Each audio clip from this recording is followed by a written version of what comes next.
Hi there, my name is John Stevens, pastor of Zion Lutheran Church in Oregon City, Oregon, and we're part of the ELCA, and welcome to Dollar Store Children's Sermons, where we take a look at the lectionary text, we tie them to an item from the Dollar Tree. This is for the narrative lectionary. It's the 19th Sunday after Pentecost, and we're in the story of Exodus, and it's the continuation of the Exodus story, the salvific, say that 7 times fast, salvific, the salvation story. Found in the story of Exodus, where God saves the people of Israel. And they're slaves, and they are no longer, they've been set free.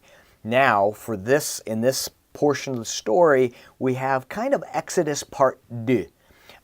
We have Exodus part 2, where the commentary on the Working Preacher site has a great point where they have camped. I mean, this is not like they've just left town. It's been a little bit, maybe a day or two, maybe longer, but they've been set free. And so the Pharaoh, it's like one of those things where it's like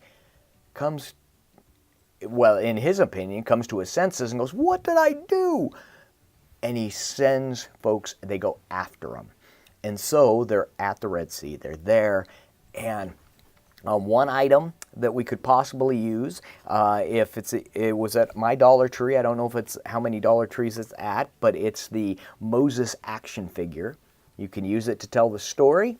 I have another Moses action figure where it's got the staff, but this is part 2, where this reminder that God is working again and again and again. That here, God says, I will get you through this. I will save you from this. And so one of the items I'm playing around with is the idea of a yo-yo. And the reason for the yo-yo is because it goes up and down, and it's kind of a rinse and repeat, if you will, that God is always active. God is working, and this is the salvation story part 2, the Exodus story part 2, but God is still there. God says, I'm still getting you through this. I'm still walking with you. Don't worry, I'm here with you. Don't worry. That's a laugh. Of course they're worried. They're scared. They see the Egyptians coming, and God says, I got this. Moses, trust me.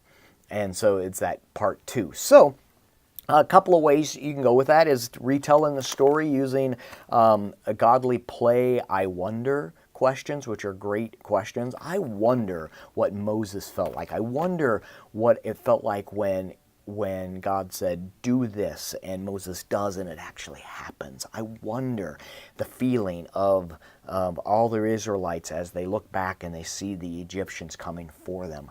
I wonder. It's a great question to ask. I wonder, and to walk with it through the kids. The other is to talk about sequels. Part 2, and what are some of the sequels that people can think of? And kids will know sequels. They know Incredibles 2 just came out. We've got the trilogy of the Star Wars. We've got all kinds of 2s. And so kids know about the second thing that happens, the second movie, the second story. And we can talk about that this is Exodus, the second part, where they're coming through and God says, I've got you still. I've got you still. So the main takeaway I'm going with this is that God does not give up, and God will be there for us as God was with the Israelites. So I hope you can use some of this as a springboard for your own thinking, for your children's sermon. And as always, thanks for stopping by. And I hope you have a fantastic week.